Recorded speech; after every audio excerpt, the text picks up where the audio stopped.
லூக்கா எழுதிய தூய நற்செய்தியிலிருந்து வாசகம். அதிகாரம் 5 இறை வார்த்தைகள் 27 முதல் 32 முடிய.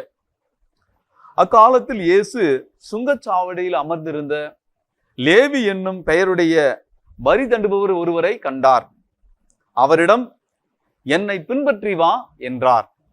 அவர் அனைத்தையும் விட்டுவிட்டு எழுந்து இயேசுவை பின்பற்றி சென்றார். இந்த லேவி தம் வீட்டில் அவருக்கு ஒரு பெரிய விருந்து அளித்தார். வரி தண்டுபவர்களும் மற்றவர்களும் பெரும் திரளாய் அவரோடு பந்தியில் அமர்ந்தார்கள். பரிசேயர்களும் அவர்களை சேர்ந்த மறைநூல் அறிஞர்களும் முணுமுணுத்து இயேசுவின் சீடரிடம், வரி தண்டுபவர்களோடும் பாவிகளோடும் சேர்ந்து நீங்கள் உண்பதும் குடிப்பதும் ஏன் என்று கேட்டனர். இயேசு அவர்களுக்கு மறுமொழியாக, நோய் அற்றவருக்கு அல்ல, நோய் உற்றவருக்கு மருத்துவர் தேவை. நேர்மையாளர்களை அல்ல, பாவிகளையே மனம் மாற அழைக்க வந்தேன் என்றார். ஆண்டவரின் அருள்வாக்கு. கிறிஸ்துவே உமக்கு புகழ்.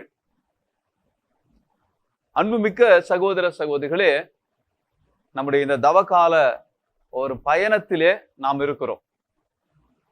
இப்போதான் நாம் தொடங்கி இருக்கிறோம்.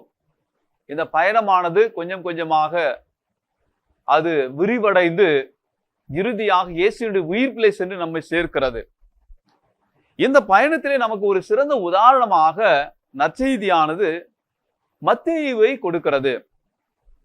மத்தேயுவை எல்லோருமே பாவி என்று நினைத்தார்கள், பாவி என்று கருதினார்கள். காரணம், அவருடைய தொழிலானது அப்படிப்பட்டதாக இருந்தது.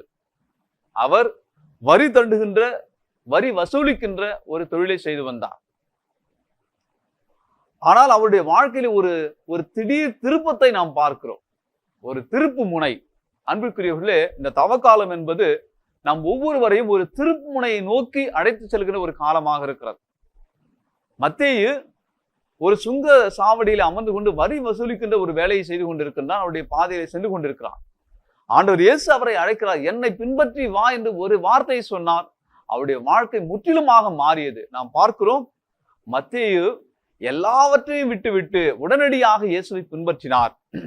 அவருடைய செல்வத்தை விட்டுவிட்டார், அவருடைய பதவியை விட்டுவிட்டார், எல்லாவற்றையும் விட்டுவிட்டு இயேசுவை உடனடியாக பின்பற்றினார். அன்பிற்குரியவர்களே, இந்த நாட்களிலே, இந்த தவ காலத்தில் நாம் மேற்கொள்ளக்கூடிய எல்லா முயற்சிகளும் நம்மை இந்த உலகத்தின் மீது இருக்கக்கூடிய ஆசைகளை, பற்றுகளை விட்டு விடுவதற்கு நமக்கு உதவியாக இருக்க வேண்டும்.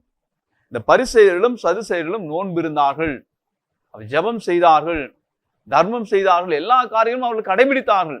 ஆனால் அவர்கள் கடைபிடித்தாலுமே கூட அவருடைய வாழ்க்கையில ஒரு மாற்றம் இல்லை, ஒரு திருப்பு முனை இல்லை. மாறாக அவர்கள் எப்படி வாழ்ந்து வந்தார்களோ அதே போன்றுதான் வாழ்ந்து வந்தார்கள். ஜெபம் செய்தார்கள், நோன்பு இருந்தார்கள், தர்மம் செய்தார்கள். ஆனால் அவருடைய வாழ்க்கை முறை என்ற செயல்பாடுகள் எந்த விதமான மாற்றத்தையும் காணவில்லை. நாம் விவிலியத்திலே வாசிக்கணும், அவர்கள் என்ன செய்வார்கள் என்றால், இந்த பரிசேயர்களும் சதுசேயர்களும் இத்தகைய இந்த தவக்காரியங்களை செய்தாலுமே கூட இவர்கள் செல்வத்தின் மீது இருக்கக்கூடிய அந்த பற்று, ஆசை என்று அவர்களுக்கு இருந்து கொண்டுதான் இருக்கும். ஏனென்றால் அவர்கள் என்ன செய்வார்கள், விதவைகளுடைய வீடுகளை பிடுங்கிக் கொண்டார்கள், அவருடைய நிலங்களை அபகரித்து கொண்டார்கள். எனவே அவருடைய வாழ்க்கை ஒரு வெளிவேடமான ஒரு வாழ்க்கையாக இருந்தது. எனவே ஆண்டவர் இயேசு கிறிஸ்து அவளை சாடுகிறார், அவளை கண்டிக்கிறார். ஆனால் அதற்கு மாறாக லேவியனுடைய வாழ்க்கை, மத்தேயுனுடைய செயல்பாடு உடனடியாக இந்த உலகத்தினுடைய பற்றுகளை விட்டுவிட்டார். அவரிடம் ஏராளமான செல்வம் இருந்திருக்கும், ஏராளமான அவருக்கு அதிகாரம் இருந்திருக்கும். அனைத்தையும் விடுத்து ஆண்டவர் இயேசுவிடத்திலே வந்து அவர் ஒன்றாகிறார். அன்புக்குரிய சகோதர சகோதரிகளே, மத்தேயு மிக சிறந்த ஒரு உதாரணமாக நமக்கு இந்த தவ காலத்திலே கொடுக்கப்படுகிறார். எப்படி என்றால், அவரை போல உடனடியாக நாம் உலகத்தின் மீது இருக்கக்கூடிய அந்த பற்றுகளை எல்லாம் விடுத்து ஆண்டவரை நம்முடைய செல்வமாக நாம் கருத வேண்டும், அவரையே நாம் பற்றி கொள்ள வேண்டும். அதுதான் உண்மையான ஒரு திருப்பு முனையாக இருக்கும். இந்த தவ காலத்திலே ஆண்டவர் அப்படிப்பட்ட ஒரு மனமாற்றத்தை நம்மிடம் எதிர்பார்க்கிறார். லேவியனுடைய மனமாற்றம் நம்முடைய மனமாற்றமாக அமையுமா என்கிற சிந்தனையோடு இந்த நாளை நாம் தொடர்வோம்.